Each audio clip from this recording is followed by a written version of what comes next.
मैं जब ग्रेजुएशन में था तो एक कविता बनाई थी नए वर्ष पर। उसकी दो चार पंक्तियाँ आपको पढ़ते हुए माहौल को हल्का करने की कोशिश करते हैं। उसमें अंग्रेजी, हिंदी और संस्कृत ये सब कुछ समाहित था। इट इज नया वर्ष, एवरीवेयर हर्ष, लुक यत्र तत्र, ग्रीटिंग कार्ड सर्वत्र, सब हैप्पी स्ट्रीम में बहते, टुगेदर यूँ कहते, oh my dear happy new year, so I am also saying सहर्ष, मंगलमयम न्यू वर्ष। ठीक है। तो आप सबके लिए ढेर सारी शुभकामनाएं।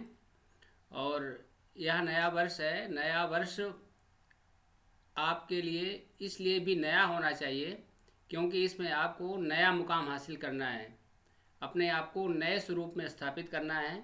अगर आप बेरोजगार हैं तो बारोजगार के रूप में, या जिस अभी स्थिति और परिस्थिति में है उससे ऊंचा उठाते हुए अपने आप को और ऊंचाई प्रदान करनी है। जो कहा जाता है कि आपका जो मूल कर्तव्य है, मूल कर्तव्य में भी ये चीज़ कही गई है कि निरंतर उत्कर्ष की ओर बढ़ते हुए राष्ट्र को भी ऊंचाई की ओर ले जाना, उत्कर्ष की ओर ले जाना। तो यह आपका न केवल एक व्यक्ति की होने के नाते कर्तव्य बनता है बल्कि मौलिक कर्तव्य भी है। और मुझे बाल गंगाधर तिलक का वाक्य हमेशा प्रेरित करता है, जिसमें वो कहा करते थे कि आप दुनिया का कोई भी गलत काम कर लीजिए, कोई भी पाप कर लीजिए, चोरी कर लीजिए, हत्या कर लीजिए, मार डालिए, तो ये सारे के सारे पाप जो हैं ये सामाजिक पाप हैं, क्योंकि ये समाज के लिए किए गए हैं और समाज को इससे क्षति हो रही है। लेकिन ईश्वर ने, परमात्मा ने आपको एक जो क्षमता दी है, जो प्रतिभा दी है, यदि आप उस प्रतिभा के साथ न्याय नहीं करते तो यह सामाजिक पाप नहीं है, वैयक्तिक पाप नहीं है, पारिवारिक पाप नहीं है, बल्कि यह ईश्वरीय पाप है। क्योंकि ईश्वर ने आपको कुत्ता बनाकर नहीं भेजा, बिल्ली बनाकर नहीं भेजा, उसने आपको मनुष्य बनाकर भेजा है। और ऐसा मनुष्य बनाकर भेजा है, उस परिस्थितियों में लाकर खड़ा किया है जहां आप अपने आप को निरंतर ऊंचाइयां प्रदान कर सकते हैं। और ये नहीं बढ़ा रहे हैं तो फिर happy new year, oh my dear, ये सब का कोई मतलब नहीं रह जाता, कोई औचित्य नहीं रह जाता है। ये सारे की सारी चीज़ें निरर्थक हो जाती हैं। ठीक है। तो हमारा जो नए वर्ष का संकल्प होना चाहिए, उसका जो विधान होना चाहिए, उसका जो संविधान होना चाहिए, वो इसी रूप में होना चाहिए कि आज हम जो हैं कल इससे और बेहतर होंगे। आप सबने अभी पीसीएस की प्रारंभिक परीक्षा दी होगी, उसने आपको एक आईना दिखाया है। जो बार बार ये चीज़ कही जाती थी कि किस प्रकार से आपकी रणनीति होनी चाहिए, अपने आप को कैसे तय करना है, तो अधिकांश लोग, मतलब वो पेपर, जैसे आप सोचिए कि हम बार बार इस बात को कहा करते थे कि अगर कोई प्रश्न कठिन है तो वह सभी के लिए कठिन है, केवल आपके लिए कठिन नहीं है, सरल है। इसमें आपको निश्चित रूप से सावधानी बरतनी है, सतर्कता बरतनी है। वहाँ पर आप सबने पेपर देखा, उसमें से कुछ ऐसे रहे जिन्होंने इस चीज़ को समझा और पूरे धैर्य के साथ, पूरे साहस के साथ एक जुझारू योद्धा की तरह प्रश्नों से दो दो हाथ किए। और वह इस स्थिति में है कि मुख्य परीक्षा में सम्मिलित होने की अपेक्षा कर सकते हैं, आशा कर सकते हैं, मतलब उन्हें बाउंड्री लाइन का भय नहीं है। लेकिन कुछ लोगों ने समझा कि नहीं, कठिन है, हमें नहीं आ रहा है, और वह जो मना स्थिति थी, वह मना स्थिति थोड़ी सी गड़बड़ हो गई और नकारात्मक अभिवृत्ति पैदा हो गई, जिसके कारण से जितना कर सकते थे उतना नहीं कर पाए। कठिन प्रश्न भी, जो सरल प्रश्न थे, वह भी गलत होने लगे, या ऐसे प्रश्न जहां अनुमान लगा सकते थे, सही कर सकते थे, वह नहीं सही कर पाए। तो यह समझिए, बार बार जो चीज़ कही जाती है कि पूरा का पूरा जो सृष्टि है वह प्रेजेंटेशन का खेल है, प्रस्तुतिकरण का खेल है। अपने आप को वहाँ पर किस प्रकार से आप प्रस्तुत कर पाते हैं, इसको निश्चित रूप से ध्यान में रखना पड़ेगा। जब तक आप अपने अंदर आत्मविश्वास नहीं लाएंगे, आत्मविश्वास कैसे आएगा? आत्मविश्वास निरंतर मेहनत से आएगा। आपको ये बिल्कुल तय कर लेना चाहिए, मान लेना चाहिए कि जितनी पुस्तकें हमने पढ़ी है वही सब लोग वही पढ़े हैं। अगर मैं नहीं कर पा रहा हूँ तो फिर कोई भी नहीं कर पाएगा। ऐसे हम बार बार बोलते थे कि अगर मैं नहीं कर पाता तो कोई माई का लाल ऐसा पैदा नहीं हुआ जो कर पाएगा। लेकिन यह आत्मविश्वास लाने के लिए आपको निरंतर पढ़ाई करनी पड़ेगी, निरंतर लगे रहना पड़ेगा, तभी ये चीज़ें संभव हो पाएंगी। ठीक है, तो एक तो यह जो अभी आपने पेपर देखा, इससे पहले भी समीक्षा अधिकारी का जो पेपर हुआ था, जो निरस्त कर दिया गया है, वह भी आपके लिए एक आईना है। वह बताता है कि अब चीज़ें इतनी सरल नहीं हैं। अगर आप केवल सोच लें कि वन लाइनर प्रश्न आ जाएंगे, आप देखिए कि सारे के सारे प्रश्न कैसे थे। बहुत से लोगों के प्रश्न इसलिए छूट गए क्योंकि उनको समय नहीं मिल पाया। 118 किए, 98 किए, 100 किए, तो इस प्रकार से उसके पीछे क्या कारण रहा? उसके पीछे कारण यही रहा कि हमने उतना अभ्यास नहीं किया जितना कि अभ्यास करना है। कथन कारण के प्रश्न हैं, मिलाने वाले प्रश्न हैं, एक एक पंक्ति वाले प्रश्न बहुत कम हैं। ठीक है, तो इस प्रकार से इन चीज़ों को आपको देखना पड़ेगा और इसके लिए आपको निरंतर अपने आप को तैयार करना पड़ेगा और उसी वह तैयारी और धार पकड़े। इसीलिए हम सब आपके समक्ष हैं चीज़ों को लेकर के, तो जिसमें यह आपको सुनिश्चित करना पड़ेगा किस प्रकार से कैसे क्या करना है। तो जो सबसे ज़रूरी चीज़ है, ज़रूरी चीज़ वही है कि अभी आप सब ने जिन ने भी परीक्षा दी है, वह सब बहुत ईमानदारी पूर्वक अपने एक एक प्रश्न का विश्लेषण करें और देखें कि क्या हम इस प्रश्न को सही कर सकते थे, क्या हम इसमें अनुमान लगा सकते थे, और यदि लगा सकते थे तो फिर निश्चित रूप से हमने जो गलती की है वह हमारी भारी हमारे द्वारा की गई गलती है। मैंने अपने पैर पे कुल्हाड़ी मारी है। आप देखिए कि जो इस प्रकार के प्रश्न हैं जिसमें ए सही है या बी सही है या दोनों सही, आप देखिए इसमें अगर आप थोड़ा सा जो सीधे सीधे तथ्यात्मक तथ्यों को छोड़ दिया जाए तो अधिकांश ऐसे थे जिसमें दोनों सही हैं। अगर आप यही लगा दिए होते तो निश्चित रूप से आप बढ़ गए होते। ठीक है, कुछ ऐसे प्रश्न जिस सीधे सीधे संकेत देते हैं, जैसे आप सब जानते हैं poverty and un-British rule in India, यह दादा भाई नौरोजी की किताब है। कुछ लोगों ने अनब्रिटिश रूल देखा और लगा कि नहीं नहीं ये चीज़ नहीं हो सकती है। मतलब अगर आप केवल एक किताब याद किए हैं तो उस किताब के आधार पर वहाँ निष्कर्ष निकाल सकते थे। ठीक है, तो यहाँ पर यह समझ लीजिए, अच्छी तरह से बैठा लीजिए मस्तिष्क में कि 50% प्रश्न या 40% ही आपको आते हैं, 60% ऐसे होते हैं जिसमें आपको अनुमान लगाना पड़ता है। लेकिन वह अनुमान हवा के आधार पर नहीं होगा, वह अनुमान किस आधार पर होगा, उसके पीछे कुछ न कुछ आपको तथ्य होना चाहिए ना। जैसे कहा जाता है कि जहाँ धुआं मतलब जहाँ जहाँ धुआं है वहाँ वहाँ आग है, या जो न्याय दर्शन का वाक्य है। तो उसी प्रकार से अनुमान के पीछे आपकी पढ़ाई होगी, अनुमान के पीछे आपका पूर्व ज्ञान होगा जो अवसर आने पर प्रकट होगा। तो एक तो सबसे ज़रूरी चीज़ जो पढ़ाई लिखाई किताब कापी जितनी भी चीज़ें हैं सबको आप किनारे कर दीजिए। सबसे ज़रूरी चीज़ है अपनी मन स्थिति को स्ट्रांग करिए। जो आपने पढ़ा अगर पहली बार में सही लग रहा है, लगभग 100 लोगों ने हमको फ़ोन किया और बताया कि सर पहली बार में ये चीज़ सही थी, मैंने उसको काट दिया फिर वो गलत हो गया। तो इस प्रकार से 8-10 प्रश्नों पीछे चले गए, 3-4 प्रश्न पीछे चले गए। चीज़ें सही थी लेकिन पहले कठिन प्रश्नों को देखकर इतना घबरा गए कि चीज़ें खराब हो गई। तो वहाँ पर आपको क्या रणनीति अपनानी चाहिए? कठिन प्रश्न आपको दिख रहे हैं, सीधे पलट दीजिए, आगे बढ़ जाइए। देखिए कुछ ऐसे वहाँ के राज व्यवस्था का प्रश्न है, कुछ ऐसे प्रश्न हैं जो आपको आ रहे हैं, आप वहाँ पर चीज़ों को सही कर सकते हैं। तो सबसे ज़रूरी चीज़ यह है कि आपको उस समय बिल्कुल इतना डायनेमिक पर्सनालिटी के रूप में होना है कि भाप लें चीज़ों को कि क्या हमको किस समय क्या कैसे करना है। तो फिर आप देखेंगे कि रणनीतिक कौशल के द्वारा आप अन्य लोगों की अपेक्षा 10 प्रश्न ऊपर हो जाएंगे। और यही कंपटीशन है, यही प्रतियोगिता है जिसमें आपको दूसरों से आगे बढ़ जाना है।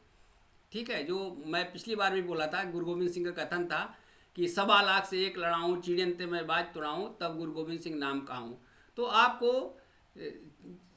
अपने अंदर बैठी हुई चिड़िया को बाज बनाना है, या अगर चिड़िया को इतना सशक्त कर देना है कि वो फिर बाज से भी लड़ सके। ठीक है, तो एक तो ये चीज़ हो गई जो बहुत ज़रूरी चीज़ है। आप खूब पढ़ते रहिए, रात दिन मेहनत करते रहिए, लेकिन उस 2.5 घंटे में या 2 घंटे में अब अगर अपने आप को नहीं संभाला, अपने आप को उस पर्यावरण में नहीं ढाला तो चीज़ें खराब हो जाती हैं। और बहुत से लोगों की इस कारण से खराब हुई हैं। मुख्य परीक्षा में उनका उत्तर लेखन कापियाँ देख कर लगता था नहीं ये डिप्टी कलेक्टर इस बार बन ही जाएंगे, लेकिन प्रारंभिक परीक्षा की स्थिति है कि सर 74 सही है, 75 सही है, 79 सही है। कई लोग इंटरव्यू दिए थे। तो यह जो स्थिति आई वह स्थिति केवल इसीलिए आई कि हमने परिस्थिति को सही से नहीं भांपा और उसके अनुसार अपने आप को परिवर्तित नहीं किया। तो ये चीज़ आपको बिल्कुल करनी ही पड़ेगी, हर हाल में करनी पड़ेगी। तो एक ये बहुत महत्वपूर्ण चीज़ है, और ये केवल इस परीक्षा के लिए नहीं है, यह आपके पूरा संपूर्ण जीवन के लिए है। तमाम कठिन चीज़ आएंगी, तमाम सरल चीज़ आएंगी, बहुत से ऐसे सपोले आपके समक्ष आ जाएंगे जो बिल्कुल ऐसे लगेगा कि नहीं ये बिल्कुल देवता हैं, और पता चलेगा कि आपको डस के चले गए। तो वहाँ पर भी आपको बिल्कुल सतत जागरूक रहना पड़ेगा, चौकन्ना रहना पड़ेगा, और अपने आप को बिल्कुल देखना पड़ेगा, समझना पड़ेगा, भांपना पड़ेगा।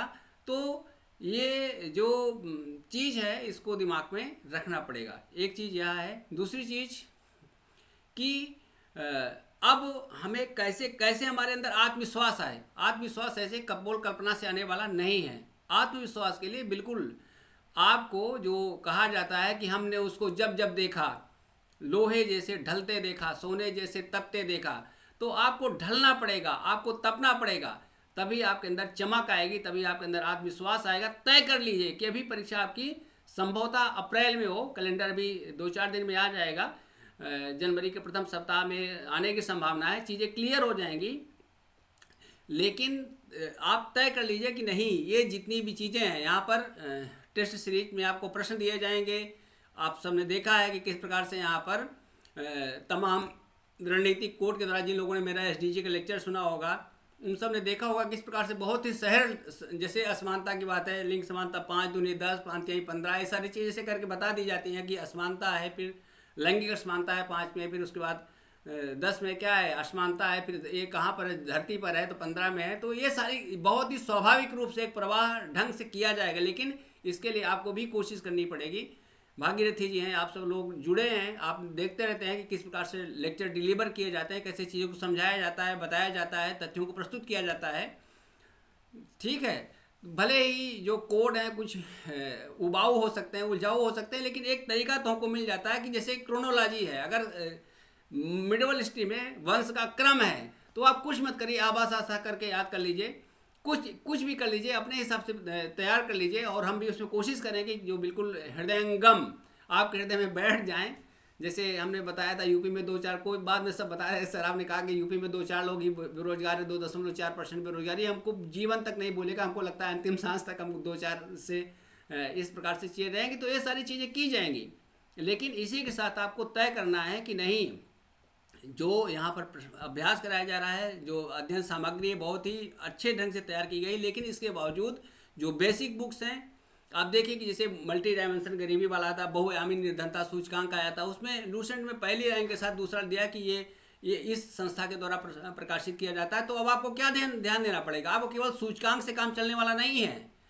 ठीक है, आपको बच्चे से काम चलने वाला नहीं, आपको उसकी अम्मा तक जाना पड़ेगा, उसके बब्बू तक जाना पड़ेगा कि कहाँ से चीज़ें आई है। सूचकांक आता है तो सूचकांक कहाँ से आता है, कौन प्रकाशित करता है, ठीक है ना। यूएनडीपी प्रोग्राम है, यूएनडीपी प्रोग्राम में कौन कौन सी चीज़ें आती हैं, कहाँ कहाँ से ये जो संस्था है किन किन सूचकांक को जारी करती है, ये सब चीज़ों को देखना पड़ेगा।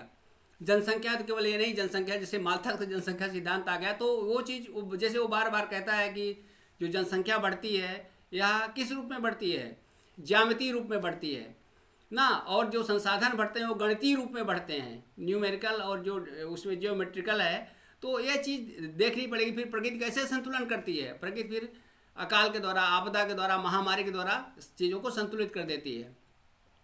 ठीक है, तो इस प्रकार से जैसे इस बार आप अर्थशास्त्र की चीज़ों को देखें, अर्थशास्त्र के प्रश्नों का विश्लेषण करें, तो उसमें जैसे वेल्थ ऑफ नेशन किसकी किताब है, कोई बताएगा? Adam Smith. हाँ, एडम स्मिथ की है, 1776 में प्रकाशित हुई थी।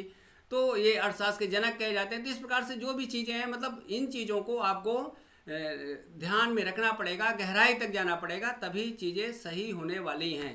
ठीक है, तो जो भी सूचकांक है, अभी सूचकांक को क्या करना पड़ेगा, उनकी जो संस्था है, कहाँ से निकलते हैं, क्यों कौन प्रकाशित करता है। ठीक है, इसमें अब जैसे ये आया था कि जो मानव विकास रिपोर्ट है, इसके मापक क्या होते हैं, तो कौन किसने प्रस्तुत किया, माबूल थे, क्या है माबूल, कौन थे उसके पाकिस्तानी, और ये अमर्त्य सेन, क्या नाम उनका, महबूबुल हक। और जो अमर्त्य सेन है। ठीक है, तो इन सब चीज़ों को, गुन्नार मिर्डल हैं, इनकी किताब का नाम क्या है, एशियन ड्रामा। ठीक है। तो ये सारे के सारे तथ्यों को भी आपको ध्यान देना पड़ेगा। तो मैं ये बताना चाह रहा हूँ, जैसे लूसेंट है, जैसे मैं बार बार, आप हमारे पुराने भी लेक्चर देखिए तो बार बार उसमें है कि लूसेंट क्या है। लूसेंट एक भगवत गीता है कंपटीशन के लिए। इसमें जो भी तथ्य आप देखिए, जो मैं मल्टी डायमेंशन पॉवर्टी की बात कर रहा हूँ, बहुआयामी निर्धनता सूचकांक की बात कर रहा हूँ, उसमें सीधे सीधे लिखा है कि ये संस्था ये इसको प्रकाशित करती हैं।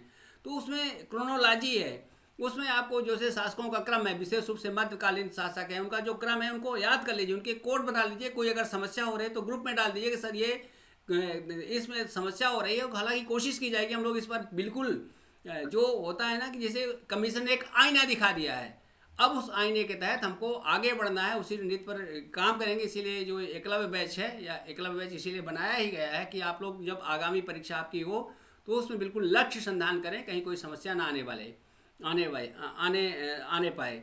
ठीक है, तो इन चीज़ों को आपको ध्यान में रखना पड़ेगा। फिर जो रणनीति होनी चाहिए, जैसे इसमें भी आप देखें कि जो राज्य व्यवस्था के प्रश्न थे, इन्वायरमेंट के प्रश्न थे, साइंस के, बेकिंग सोडा की बात पहले कही गई थी, तमाम करंट अफेयर्स के प्रश्नों पर चर्चा की गई थी। राज्यपाल भूमिका, तो राज्यपाल आ गए तो इसी प्रकार से राष्ट्रपति को आपके अनुच्छेद याद करने पड़ेंगे। डायरेक्टिव प्रिंसिपल्स के अनुच्छेद आपको बिल्कुल जुबान पे होने चाहिए। जो महत्वपूर्ण निर्णय है, आधारभूत संरचना का सिद्धांत है, और जो महत्वपूर्ण निर्णय है उनका क्रम याद होना चाहिए ना। तो क्रोनोलॉजिकल रूप में चीज़ें पूछी जा रही हैं, तो इस प्रकार से आपको इनको अपने दिमाग में बैठाना पड़ेगा, और तभी बैठेंगे जब बार बार इनको याद करते रहेंगे, बार बार दोहराते रहेंगे।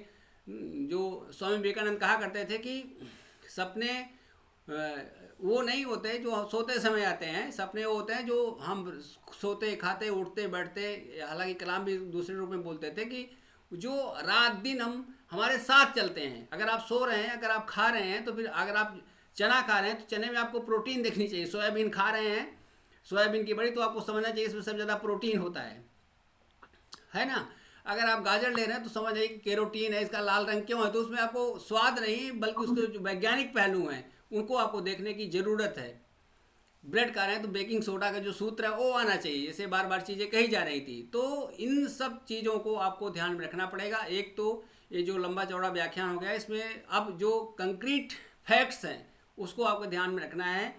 राज व्यवस्था है, राज व्यवस्था के संदर्भ में नोट्स है, सारी चीज़ें बताई जा रही हैं। इसके बावजूद जो प्रश्न आए हैं उनको बेयर एक्ट से उनके प्रश्नों को देखिए। जब आप खुद देखेंगे, वहाँ से नोट करेंगे, तो चीज़ें सही होंगी। आप सोचे कि डॉक्टर CL त्रिपाठी सर बता दे रहे हैं, भागीरथी जी बता दे रहे हैं, और यहाँ से चीज़ें आ जा रही हैं, तो लेकिन जो सबसे बड़ी चीज़ है, कर गहियाँ बल आपनी छोड़ पर आई आशा को, अपने बूते चीज़ों को जाके ढिंग है नदी सोकत मरत पियास। आपके पास किताब रखी, बेयर एक्ट रखा हुआ है, संविधान का बाप है, सब कुछ उसी में चीज़ें रखी हैं। तो उसमें से जो महत्वपूर्ण आर्टिकल है, राज्यपाल का आर्टिकल है, ठीक, उसमें क्या लिखा गया है, पंचायती राज से संबंधित आर्टिकल्स उनको देख लीजिए, राष्ट्रपति संबंधित महाभियोग, जितने भी हैं जो महत्वपूर्ण निर्णय हैं उन सबको आपको देख करके अपने हाथ से जब खाएंगे, अपने हाथ से पकाएंगे, तो उसका स्वाद अलग ही आएगा। दुनिया भर के संस्थान बेवकूफ़ बनाते रहे, सब कुछ हमारी नोट से आ जाएगा, हमारे लेक्चर से आ जाएगा, सब बेवकूफ़ी की बातें हैं। कहीं से कुछ नहीं आता है, सब कुछ जो आता है वो आपसे ही आता है। आपको आत्मदीपोभव के भाव से आगे बढ़ना पड़ेगा। ठीक है, जो चीज़ें आती हैं वह इसलिए आती हैं क्योंकि आपके द्वारा उसको ठीक से रखा जाता है, प्रस्तुत किया जाता है। तो इस बात को दिमाग में रखिए। करंट के बारे में जो बार बार चीज़ें कही जाती थी, आप देखिए कि पहले भी जितने भी सब मोटिवेटर्स आते थे, मेंटर्स आते थे, जो सब सिलेक्टेड लोग आते थे, मैं कहा करता था, आप पुराने बातों को याद करिए कि आपको मंथली एक करंट की मैगजीन पढ़नी ही पड़ेगी। ठीक है, तो उसमें मैंने बताया था कि क्रॉनिकल पढ़िए। अब देखिए, मैं बार बार कहता था कि अगर आप सोच रहे हैं कि घटनासार को या दृष्टि को लेकर के एक महीने में तैयार कर लेंगे, 15 दिन में तैयार कर लेंगे, तो वो प्रक्रिया क्या है? वो प्रक्रिया वैसे ही जैसे बोरे में क्या करते हैं, भूसा भरते हैं। तो आप मस्तिष्क में भूसा भरने की कोशिश मत करिए, बल्कि स्वाभाविक रूप से नैसर्गिक रूप में बिल्कुल चीज़ों को रखने की कोशिश करिए। वो कैसे आएगा? अखबार में चीज़ों को आप नोट कर लीजिए, अखबार में चीज़ों को पढ़ लीजिए। हम लोगों का काम क्या रहेगा? जो महत्वपूर्ण तथ्य उसको हम बता देंगे, लेकिन सिविल सर्विस क्रॉनिकल अब आपको मोटी वाली पढ़नी पड़ेगी। उसमें से चीज़ों को पढ़िए, उसमें से चीज़ों को नोट करिए, अपनी नोट्स बनाइए, फिर यहाँ पर भी उन चीज़ों को रखा जाएगा। जब आप साथ साथ में, जैसे कहा जाता है ना, वादे वादे जाते तत्वबोधा, जब बार बार बहस करेंगे, बताएंगे, डिस्कस करेंगे, तो चीज़ें क्लियर होंगी। लेकिन तत्वबोध के लिए आपके पास भी कुछ न कुछ तथ्य होना चाहिए। उस तथ्य को आपको इकट्ठा करना पड़ेगा। यहाँ पर क्या किया जाएगा, उस तथ्य को, बहुत जो महत्वपूर्ण चीज़ें हैं उसको आपके समक्ष रखने का प्रयास किया जाएगा। ठीक है, तो इन चीज़ों को आपको ध्यान में रखना पड़ेगा। फिर बार बार वही कहते हैं कि सबसे ज़रूरी चीज़ है कि पुराने प्रश्नों का विश्लेषण करिए। जितनी भी टेस्ट सीरीज है सब कुछ है, सबका जो मूल निचोड़ है, मूल निचोड़ यही है कि जो आयोग के द्वारा दिए गए प्रश्न हैं वह उनके कितने नज़दीक है। इस बार भले ही कितना कठिन प्रश्न रहा हो, लेकिन जिन लोगों ने जो पीवाईक्यू वाले प्रश्न थे जो पूर्व में पूछे गए थे, अगर उनको सही किया है तो सभी बिल्कुल पास हैं। वो उस दूर वही हुए हैं जो कि इन चीज़ों में गलतियां किए हैं। तो आपको इनको देखना पड़ेगा। फिर आप जिन जिन परीक्षाओं में बैठे हैं खुद अपना उत्तर पुस्तिका खोलिए, क्वेश्चन पेपर देखिए और देखिए, उसमें बाकायदा नोट करिए राज व्यवस्था के इतने प्रश्न सही, इतने प्रश्न गलत, भूगोल के इतने प्रश्न सही, इतने प्रश्न गलत, साइंस के इतने सही, इतने गलत।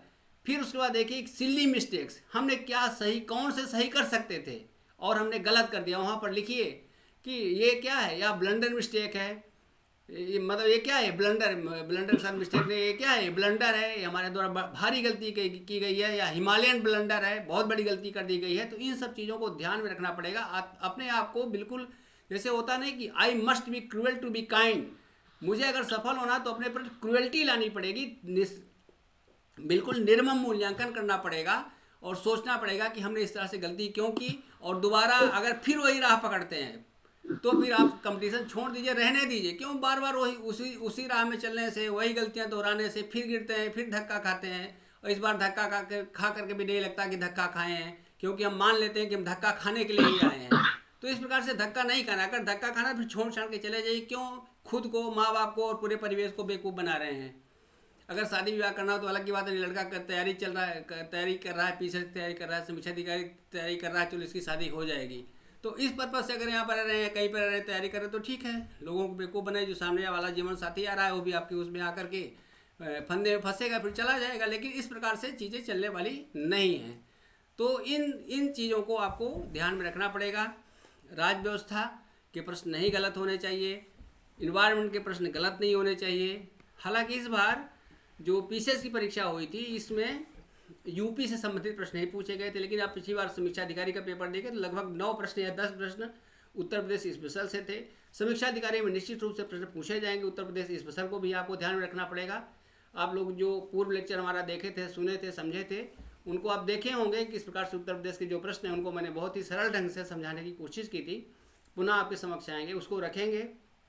साइंस इन डेली लाइफ की जो प्रश्नों को है प्रश्न हैं उनको ज़रूर देखिए, बार बार याद करिए, उनको दोहराइए। और यूपी के जितने भी प्रश्न आए हैं, हमने पहले बताया था कि घटना चक्र का एक अलग से आया हुआ है जिसमें उत्तर प्रदेश लोक सेवा आयोग के जितने भी प्रश्न हैं ग्रुप में भी प्रेषित किया गया था। समीक्षा अधिकारी के प्रश्न हैं और इसके प्रश्न हैं, पीसीएसजे के प्रश्न हैं, एपीओ के प्रश्न हैं, पीसीएस के प्रश्न हैं, ये सारे के सारे प्रश्न वहाँ पर हैं। उन प्रश्नों को बार बार देखिए, उनके विकल्पों को देखिए, उन विकल्पों को दोहराइए, उनकी नोट्स बनाइए, तो चीज़ें फिर आसान हो जाएगी।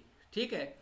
हिस्ट्री के कुछ ऐसे प्रश्न जो किसी को नहीं आते वो आपको भी नहीं आएंगे, लेकिन जो क्रोनोलॉजिकल प्रश्न है जिसमें क्रम पूछा जा रहा है, ऊपर से नीचे पूछा जा रहा है, ये सारे के सारे क्रम एक व्यवस्थित रूप में आपके पास होने चाहिए, वहाँ पर भ्रम ना हो, क्रम का भ्रम ना हो। इसलिए उनका आप एक कोड बना लीजिए, तैयार कर लीजिए, पहले अक्षर से बना लीजिए, कुछ ना कुछ आपको उसके लिए करना पड़ेगा। हालांकि यहाँ पर पूरी कोशिश की जाएगी कि वो सारी चीज़ें आपको समक्ष रखी जाएँ। ठीक है। तो ये जो मुख्य चीज़ें थी, जैसे भूगोल है तो भूगोल में नोट्स दी जा रही है, लेकिन अब परीक्षा वाणी की दोनों जो पुस्तकें हैं, भारत का भूगोल, विश्व का भूगोल, उसको देख लीजिए, खनिज देख लीजिए, धाराएं देख लीजिए, पर्वत पठार, जितनी भी चीज़ें हैं उन सबको देख लीजिए। उनमें से एक दो भी अगर आ जाता है तो उसको आपको कर लेना है। दूसरी चीज़ जो गलतियाँ हुई हैं, जैसे तमाम लोग, जैसे लग रहा था कि 2 सही हैं तो फिर उसको उन्होंने छोड़ दिया इस डर से कि कहीं गलत ना हो जाए। यहाँ पर आपको रिस्क लेना ही पड़ेगा। अगर आपको पता है कि 4 में से 2 आपको पता है तो फिर उसमें ले लीजिए रिस्क, उसको लगाइए, कोशिश करिए कि चीज़ें और आगे बढ़ती रहें। ठीक है। तो ये चीज़ें हैं। फिर जो हिंदी वाला प्रश्न पत्र है उसके संदर्भ में अलग से हम लोग चर्चा करेंगे, और जब वो हिंदी का बैच आपका बन जाएगा तो उस पर और विस्तार से चीज़ें की जाएंगी। अब कोई किसी को आशंका हो, कोई बात हो तो उसके बारे में बात करें, नहीं तो फिर हम ट्रांसफ़र करें इनको।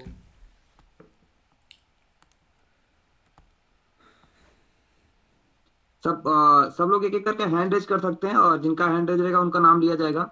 जेपी सर, आप अपना प्रश्न रख सकते हैं अगर हैंड रेज किए हुए आप तो मेरी आवाज सुन रहे हैं, प्लीज सर।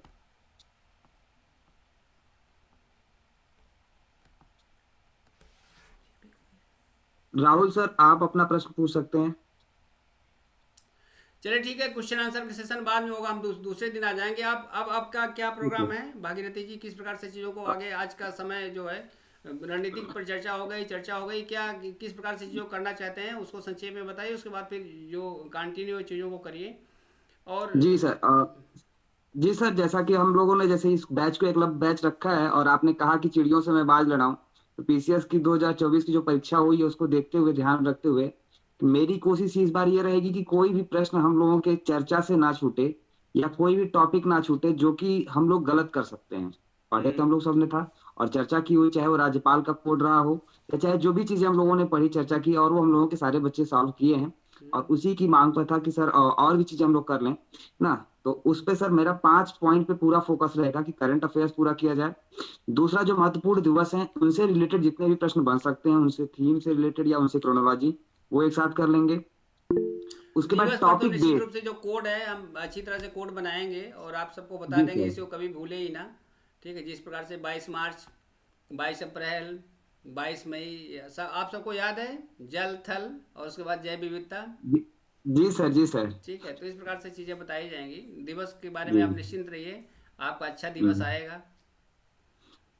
ठीक है, हाँ आगे। और इसके बाद सर डेली का टारगेट, जैसा कि हम लोगों ने कोर ग्रुप बना के पीसीएस के लिए टारगेट दिया था हम्म, कि आज ये टॉपिक आपको पढ़ना है, उसी तरह से टारगेट सर फिर से फिक्स करेंगे हम कि हम्म, प्रतिदिन का आपका ये टारगेट उसे पूरा करना है। वो हम्म, डेली टारगेट दिया जाएगा, वो पूरा करेंगे। उसका फायदा सर बहुत से बच्चों को मिला था, उसका फीडबैक भी जब हम लोगों ने लिया तो बच्चों ने कहा कि सर हम लोग कभी नहीं पढ़ पाते उसको, बट उस टारगेट की वजह से हम लोगों ने उसे पूरा कर लिया। ठीक तो है। हम इसे आगे फिर से कंटिन्यू करेंगे, और साथ में जो डिस्कशन होगा वो एक अच्छा फीडबैक था हम लोगों के लिए कि डिस्कशन, एक अच्छा ग्रुप मिल गया सबको कि डिस्कशन सब लोग कर रहे थे, जिसमें हम लोगों ने रिशु मैम और फिर कन्हैया सर या सारी, मतलब जी अन्य लोगों के पास जो जानकारियां थी वो हम लोगों तक पहुंची और सारे बच्चों तक पहुंची, सारे दोस्त, सारे जो पार्टिसिपेंट्स थे सारे प्रतियोगियों के पास पहुंची थी, तो उनका लाभ अन्य को भी मिलेगा। तो ये डिस्कशन का जो हम लोगों के लिए था, तो 5 पॉइंट पे फोकस रहेगा। और ये जैसा कि हम जैसे जानते हैं कि जैसे हम देखते हैं मैप में जो प्रश्न आते हैं, कर्क रेखा पे स्थित देश, भूमध्य रेखा पे, हम लोग पढ़ते तो हैं उसको, लेकिन एक सीक्वेंस नहीं पता है। पूर्व से पश्चिम अगर पूछ ले, पश्चिम से पूर्व पूछ ले, अगर सीक्वेंस हम उसे याद करना चाहें तो सर मुश्किल से, अगर हम जो कोड बनाया है, मुश्किल से 10 सेकंड या 12 सेकंड लगता है बोलने में, लेकिन वो हम 53 देश एक साथ कर लेते हैं। चाहे वो कर्क रेखा पे स्थित देशों को बताना हो तो मैं बहा पस मामा ना, अल्ली चाई संयु उभा मैं चीता। फिर अगर बताना हो भूमध्य रेखा पे तो इको ब्रागा काका यू केशो माई किसाटो। या फिर बताना हो हमें मकर रेखा पे तो ची अब्रा ना वोसा मो मेडा आस्ट्रो टेंगो। फिर हम चलते हैं अगर साक्षर देवी यानी आर्कटिक वृत्त पे, तो वहां होता है अक जिया नाच फिरू। अगर हम आप जीएमटी एक लाइन कोड पे बता चलते रहे हैं हैं। कि चाइनीज भाषा का प्रयोग कर रहे हैं। सर अब ये कोड है और 53 देश हम लोग सर एक 10 सेकंड 12 सेकंड में कर लेते हैं, और अगर ये प्रश्न आ जाए तो गलत नहीं होता किसी का। ऐसे ही सर मुझे बहुत लगा सारी कोड, गोचो जैसे तुंग बोल रहे हैं। और ऐसे सर अकबर की विजय का कोड है माचू गोरा गोभी बंका असी कसी उड़ी बलू कखा। उनके द्वारा शुरू किए गए कार्यक्रम में दाती जम फगू दाई दम अजदी लाई। अलाउद्दीन के विजय का है कि फिर वाह देगुरस मादेश वाद्वाजा पादे। तो ये सारे कोड जो होंगे, हम लोग कोड कोड के माध्यम से, अगर क्रोनोलॉजी कुछ भी है तो क्रोनोलॉजी तो छूटने नहीं देनी है। ये सारी चीजें सर पूरी टारगेट है कि मतलब एकलव्य बैच के माध्यम से हम अपने बच्चों को, हम अपने जो प्रतियोगी छात्र हैं, हमारे जो साथी हैं, सबको इस तरह से तैयार कर देंगे कि जैसा आपने कहा कि चिड़ियों से मैं बाज लड़ा हूं, तो आयोग को मैं चुनौती देने के लिए तैयार हूं, और हम लोगों ने पीसीएस में चुनौती दी, और वो हम लोगों ने प्राप्त भी किया उसको, बहुत सारी चीजों को। बस सर आपके अगर आशीर्वाद से हम लोग इसको शुरू कर रहे हैं, और आपका आशीर्वाद रहे हम लोगों के साथ में, इस बैच को आगे जिस तरह से हम लोगों ने पीसीएस का बैच चलाया है उसी तरह से समीक्षा अधिकारी के इस बैच को भी हम अपने नहीं मंजिल ठीक है, तक ले बिल्कुल। जाएंगे। और इसमें जी मैं सर। अभी मैं भी पूरी तरह से सहभागी बनने की कोशिश करूंगा, विशेष रूप से राज्य व्यवस्था के संदर्भ में इतना प्रयास करें कि आप सब लोग राजपाट प्राप्त करें। ठीक। जी सर। पर्यावरण में भी प्रयास करेंगे कि आपका आंतरिक और बाह्य पर्यावरण बिल्कुल समृद्ध रहे और उससे संबंधित प्रश्न गलत ना होने पाएँ। साइंस इन डेली लाइफ, क्योंकि हम विज्ञान पढ़े नहीं है लेकिन विज्ञान को जीते हैं। आप सबने देखा होगा कि बेकिंग सोडा से संबंधित प्रश्न पूछा गया था या बताया गया था, मैंने कहा था वो चीज़ें आई हैं। तो इसी प्रकार से और जितनी भी चीज़ें हैं उनके संदर्भ में डिस्कस की जाएंगी, बताया जाएगा। उत्तर प्रदेश स्पेशल से संबंधित प्रश्न समीक्षा अधिकारी में निश्चित रूप से आएंगे। इस पर भी मेरा पूरा प्रयास रहेगा। आप सब जैसे पिछली बार आप सबने देखा था किस प्रकार से बहुत मज़े मज़े में उत्तर प्रदेश के जो भाग थे, अभयारण्य थे, पक्षी से संबंधित थे, रामसर स्थल थे, या नदियाँ थी, बांध थे, ये सब बहुत अच्छी तरह से याद कराया गया था। तो कोशिश की जी जाएगी सर। कि और उसको परिमार्जित रूप में इस प्रकार से चीज़ें रखी जाएं कि आपके मस्तिष्क में बैठ जाए। ठीक जी है, तो निरंतरता मेरी भी रहेगी, और कुछ और जो विशेषज्ञ हैं जैसे भूगोल में, और हमारे जो टीम के अन्य लोग हैं उनको भी मैं लाने की कोशिश करूंगा कि वो सब भी आएँ जी और सर। आपके साथ रूबरू रहें, चीज़ों को बताने का प्रयास करें। और जैसा कि पहले ये रहा करता था कि जो हमारे मेंटर हैं, जो सिलेक्टेड लोग थे, आप सब ने देखा कि जो एसडीएम हैं, डिप्टी कलेक्ट एसडीएम हैं, डिप्टी एसपी हैं, और इवन जो आईएएस भी बने हुए हैं, वो सब आपके समक्ष आते थे, और आपको निश्चित रूप से लगता रहा होगा नहीं नहीं ये तो हमारे जैसे ही हैं, हमारे जैसे ही है, ये हो सकते हैं तो हम भी हो सकते हैं। इसमें भी मैं जो समीक्षा अधिकारी के हमारे, आप जानते हैं कि 2021 का बहुत ही शानदार सफल बैच था, 30 में से लगभग 18 या 19 लोग सफल हुए थे। तो वो सब भी आपके साथ आएंगे, अपनी बातों को रखेंगे जिस प्रकार से उन्होंने सफलता प्राप्त की थी। तो उन सबको भी बीच बीच में लाने का प्रयास किया जाएगा। लेकिन इन सब के साथ सबसे जो ज़रूरी है, ये नहीं होना चाहिए कि मुद्दई सुस्त ना और गवाह चुस्त। तो हम सब गवाह हैं, मुद्दई आप लोग हैं, और आपको ही पूरा प्रयास करना पड़ेगा। हम लोग उसको और आगे बढ़ाने का प्रयास कर सकते हैं और आगे ले जाने का प्रयास कर सकते हैं, लेकिन इसके लिए सबसे पहले आपको ही आगे आना पड़ेगा। आज नया वर्ष है, नए वर्ष का जन्म है, तो एक तरह से आपका भी, आप अभी तक क्या किए, क्या नहीं किए, इसका केवल इतना मतलब है कि जो इतिहास के बारे में कहा जाता है कि इतिहास केवल मुर्दों या मुर्दों की कब्रगाह नहीं होती, बल्कि यह एक जीवंत दस्तावेज होता है जो आपको बताता है कि कहाँ हमने गलतियाँ की और कहाँ हमने अच्छाइयाँ की। अच्छाइयों को निरंतर परिवर्धित करना है और बुराइयों को दूर करना है, अपनी कमियों का निवारण करना है। तो वही चीज़ यहाँ पर भी है कि आप जितने भी हैं, कल से या अभी से तत्काल आपका एक पुनर्जन्म होना चाहिए, और यह व्यक्ति निश्चित रूप से एक जुझारू योद्धा की तरह आगे बढ़ना चाहिए।